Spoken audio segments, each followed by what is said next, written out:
Alright guys, today we got a pre-2007 bagger twin cam. So basically pretty much the same bike from 99 all the way up to 2006, and then 07 they changed the motor and tranny, blah blah blah. The first couple of years they had a different fuel injection system on it. This one is newer, it's a 2002, it's got the Delphi on it already. So today what we're doing is customer brought it in, the exhaust was already pulled off. I'm glad they plugged it. What we're doing today is cam chain tensioners. If you ride your bike and it's pre-2007, I highly suggest that if you've got your stock spring-loaded orange, about this color, cam chain tensioner in there, check them once a year, because if you don't and you're on the road and it piles up, it's going to cost your motor, I promise you. Maybe not right away, but it will. What happens is if the cam chain tensioner shoe breaks up and it's gone, then the tensioner is rubbing steel on the chain, and that is all pumping through your motor, through your bearings. Yeah, you know. So today we're going to pull the cover off and inspect the cam chain tensioners and go from there. So we're going to start by, bags are off already. Like I said, the exhaust is off already. We're going to pull the floorboard off, these fancy little chrome caps in the Allens, and get that cover out of there. We've got the oil drain in already. It's a real nice big impact with lots of power and spins real fast. A 3/16 Allen on the end. Spin those Allens out as quick as you can. You gotta love that cover a little bit. Just bang it off of there. Initially, this all looks good. The outer shoe, barely any wear. I don't see any orange chunks in the bottom of my tray here, my cam cover. So now we're gonna look inside here. It's gonna be real hard for me to show you. While we're waiting the oil to drain, I just pulled the air filter cover off. I see there's no screws here. And also the standoff bolts behind it are gone. So it's been sucking a little bit of dirt through the top here and through these holes. We'll see what's behind that. Well, you can look in here. She's definitely sucked a little bit of dirt.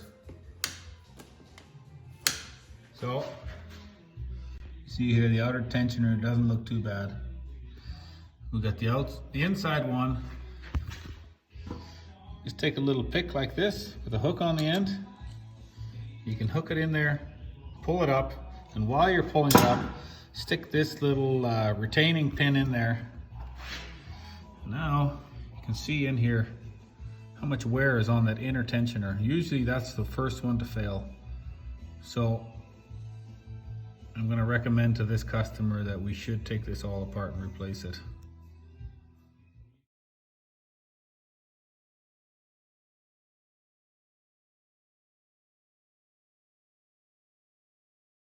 So I've talked to the client. What we're going to do on this bike is upgrade to the newer style cam plate, gears, chains, tensioners, oil pump, lifters, and a set of quickie push rods.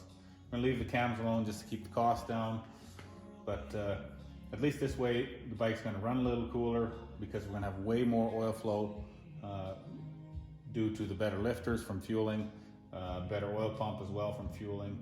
It's going to be a real nice setup when it's done. So we're going to chop all this stuff out, and then in about a week or so we'll have the new parts, I think. Flat screwdriver, just pop the retaining clips out for your push rods, all 4 of them.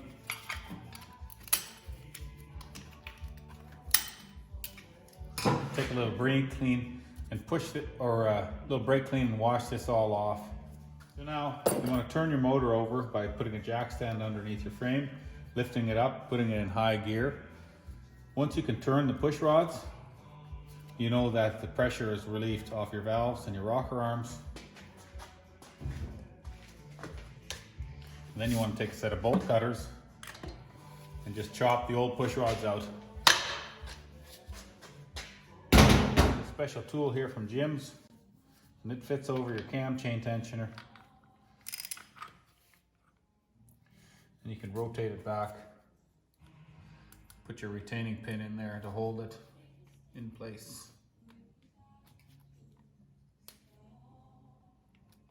Sometimes it can be a little tricky lining up. Not sure if it would help if there's a little hair on that hole or not. Then you can take a 1/2-inch socket,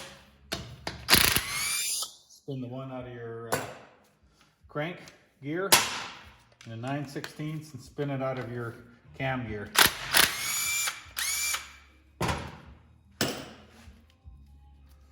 And this time they slide off real nice.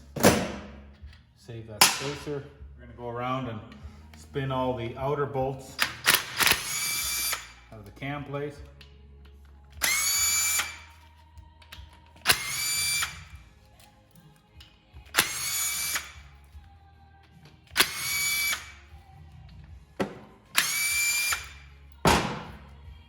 We've got a 3/16 Allen with a ball on the end. Makes it real easy to spin these Allens out of your lifter blocks. These lifter blocks out of there, and your anti-rotation pin for your lifters. Pop them out of there.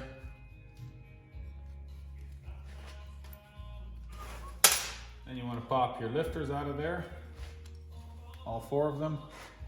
I can see these ones are marked up pretty good already, so I'm glad we're changing them. You've got your lifters out of there. You should be able to pop this cam plate out of there. And there you go.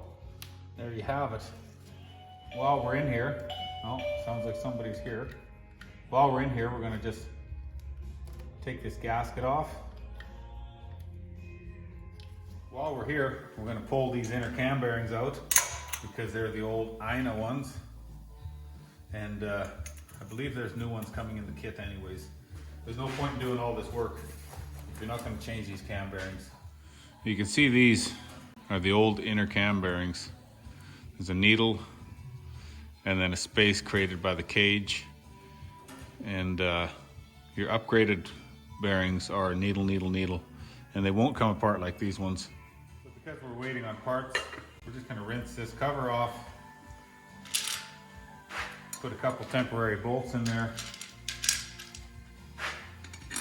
and put some masking tape over the top where the lifter blocks are. Keep this motor sealed up. Alright, thanks for watching while we tore this one apart up until now. In a week or so we'll have part number 2 on putting this cam chest back together and doing a clutch cable, finishing up the service. So until then, thanks for watching, and on to the next project.